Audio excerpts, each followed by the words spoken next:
अध्याय 1 कुरुक्षेत्र के युद्ध स्थल में सैन्य निरीक्षण।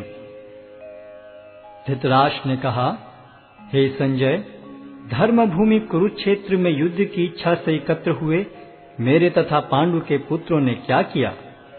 संजय ने कहा, हे राजन, पांडु पुत्रों द्वारा सेना की व्यूह रचना देखकर राजा दुर्योधन अपने गुरु के पास गया और उसने ये शब्द कहे, हे आचार्य, पांडु पुत्रों की विशाल सेना को देखें, जिसे आपके बुद्धिमान शिष्य द्रुपद के पुत्र ने इतने कौशल से व्यवस्थित किया है।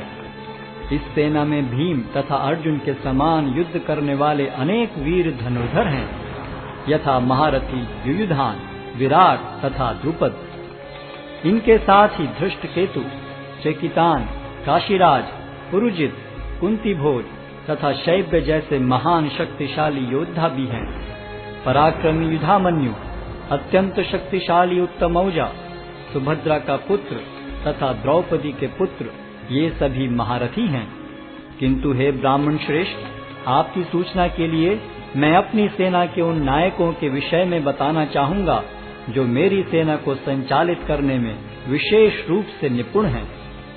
मेरी सेना में स्वयं आप, भीष्म, कर्ण, कृपाचार्य, अश्वत्थामा, विकर्ण तथा सोमदत्त का पुत्र भूरिश्रवा आदि हैं, जो युद्ध में सदैव विजयी रहे हैं। ऐसे अनेक वीर भी हैं जो मेरे लिए अपना जीवन त्याग करने के लिए उद्यत हैं। वे विविध प्रकार के हथियारों से सुसज्जित हैं और युद्ध विद्या में निपुण हैं। हमारी शक्ति अपरिमेय है और हम सब पितामह द्वारा भली भांति संरक्षित हैं, जबकि पांडवों की शक्ति भीम द्वारा भली भांति संरक्षित होकर भी सीमित है। अतएव सैन्य व्यूह में अपने अपने मोर्चों पर खड़े रहकर आप सभी भीष्म पितामह को पूरी पूरी सहायता दें।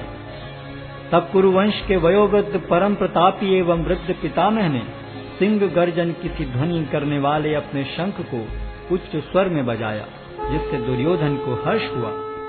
तत्पश्चात शंख, नगाड़े, बिगुल, तुरही तथा सिंह सहसा एक साथ बज उठे। वह समवेत स्वर अत्यंत कोलाहलपूर्ण था।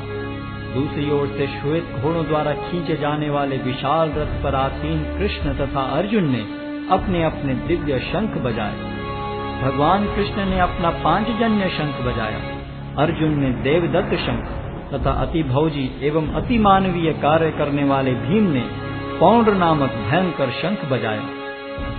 हे राजन, कुंती पुत्र राजा युधिष्ठिर ने अपना अनंत विजय नामक शंख बजाया तथा नकुल और सहदेव ने सुघोष एवं मणिपुष्पक शंख बजाए।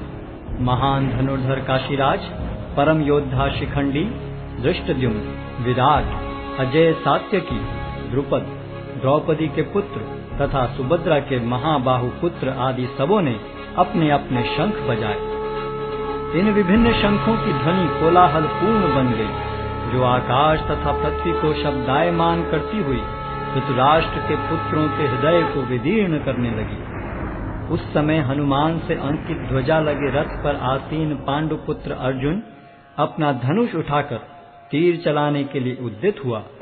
हे राजन, धृतराष्ट्र के पुत्रों को व्यूह में खड़ा देखकर अर्जुन ने श्री कृष्ण से ये वचन कहे। अर्जुन ने कहा, हे अच्युत, कृपा करके मेरा रथ दोनों सेनाओं के बीच ले चलें, जिससे मैं यहाँ उपस्थित युद्ध की अभिलाषा रखने वालों को और शस्त्रों की इस महान परीक्षा में जिनसे मुझे संघर्ष करना है उन्हें देख सकूं। मुझे उन लोगों को देखने दीजिए जो यहाँ पर धृतराष्ट्र के दुर्बुद्धि पुत्र दुर्योधन को प्रसन्न करने की इच्छा से लड़ने के लिए आए हुए हैं। संजय ने कहा, हे भरतवंशी, अर्जुन द्वारा इस प्रकार संबोधित किए जाने पर भगवान कृष्ण ने दोनों दलों के बीच में उस उत्तम रथ को लाकर खड़ा कर दिया। भीष्म, द्रोण तथा विश्व भर के अन्य समस्त राजाओं के सामने भगवान ने कहा कि हे पार्थ, यहाँ पर एकत्र सारे कुरुओं को देखो। अर्जुन ने वहाँ पर दोनों पक्षों की सेनाओं के मध्य में अपने चाचा ताऊओं, पितामहों, गुरुओं, मामाओं, भाइयों, पुत्रों, पौत्रों, मित्रों, ससुरों और शुभ चिंतकों को भी देखा। जब कुंती पुत्र अर्जुन ने मित्रों तथा संबंधियों की इन विभिन्न श्रेणियों को देखा तो वह करुणा से अभिभूत हो गया और इस प्रकार बोला। अर्जुन ने कहा, हे कृष्ण, इस प्रकार युद्ध की इच्छा रखने वाले अपने मित्रों तथा संबंधियों को अपने समक्ष उपस्थित देखकर मेरे शरीर के अंग कांप रहे हैं और मेरा मुख सूखा जा रहा है। मेरा सारा शरीर कांप रहा है, मेरे रोंगटे खड़े हो रहे हैं, मेरा गांडीव धनुष मेरे हाथ से सरक रहा है और मेरी त्वचा जल रही है। मैं यहाँ अब और अधिक खड़ा रहने में असमर्थ हूँ। मैं अपने को भूल रहा हूँ और मेरा सिर चकरा रहा है। हे कृष्ण, मुझे तो केवल अमंगल के कारण दिख रहे हैं। हे कृष्ण, इस युद्ध में अपने ही स्वजनों का वध करने से न तो मुझे कोई अच्छाई दिखती है और न मैं उससे किसी प्रकार की विजय, राज्य या सुख की इच्छा रखता हूँ। हे गोविंद, हमें राज्य, सुख अथवा इस जीवन से क्या लाभ, क्योंकि जिन सारे लोगों के लिए हम उन्हें चाहते हैं वे ही इस युद्ध भूमि में खड़े हैं। हे मधुसूदन, जब गुरुजन, पितृगण, पुत्रगण, पितामह, मामा, ससुर, पौत्रगण, साले तथा अन्य सारे संबंधी अपना अपना धन एवं प्राण देने के लिए तत्पर हैं और मेरे समक्ष खड़े हैं, तो फिर मैं इन सब को क्यों मारना चाहूंगा, भले ही वे मुझे क्यों न मार डालें। हे जीवों के पालक, मैं इन सबों से लड़ने को तैयार नहीं, भले ही बदले में मुझे तीनों लोग क्यों न मिलते हों।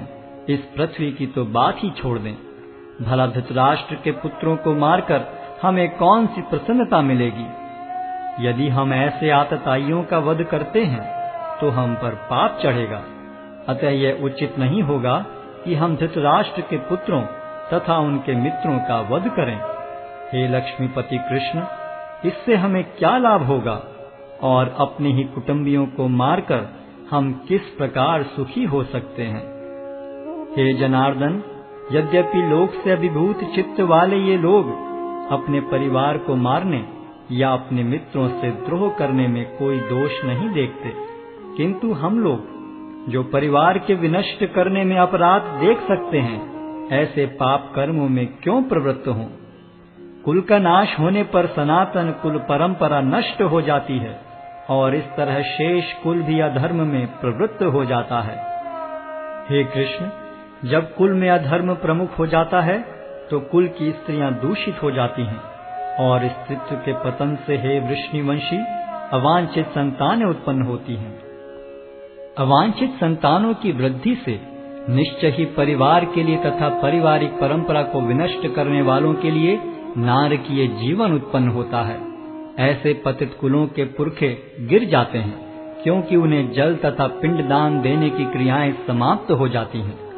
जो लोग कुल परंपरा को विनष्ट करते हैं और इस तरह अवांछित संतानों को जन्म देते हैं, उनके दुष्कर्मों से समस्त प्रकार की सामुदायिक योजनाएं तथा पारिवारिक कल्याण कार्य विनष्ट हो जाते हैं।